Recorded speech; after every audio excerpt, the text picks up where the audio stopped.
Thanks for joining another 5 Minute Modeler. Today we're going to talk about cleaning the rails on your railroad. Our trains depend on good contact with the rails to provide smooth operations. Nothing's worse than having trains that stall or sputter or otherwise don't run as we'd like. Now you'll find various methods people use to clean their rails, including bright boys, rubbing alcohol, mineral spirits, etc. There's a whole science behind this. However, you don't need to know all of that to have a smooth running layout. Over the next few minutes, I'll take you through some of the methods I use to keep my rails clean and keep my trains rolling. First, how dirty your track gets depends a lot on the environment your layout is in. If your room is finished like a bedroom or a finished basement, you're likely going to have fewer issues. You'll likely see more dust than dirt. If your layout is in a garage or a shed or an unfinished basement, then you may end up with more dirt.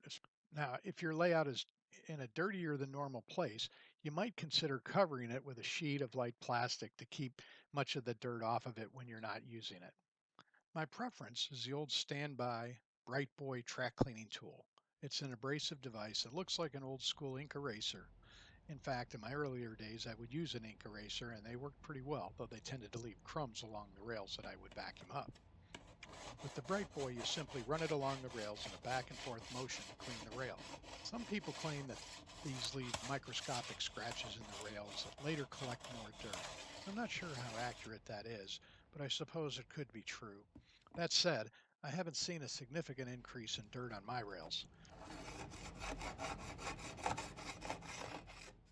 If you really want to do a deep cleaning of your rails, I'd suggest using mineral spirits. These are readily available from your local hardware store, and you may already have some of this at home.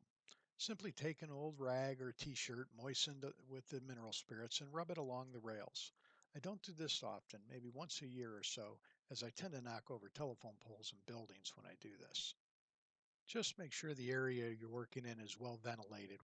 A more expensive option is one of the track cleaning cars that are available through many retailers.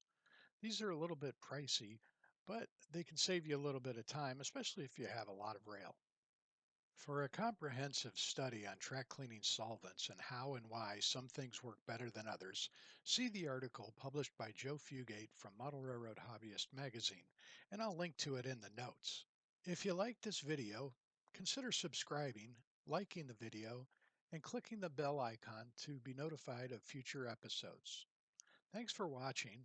As always, your comments and suggestions for future episodes are always welcome.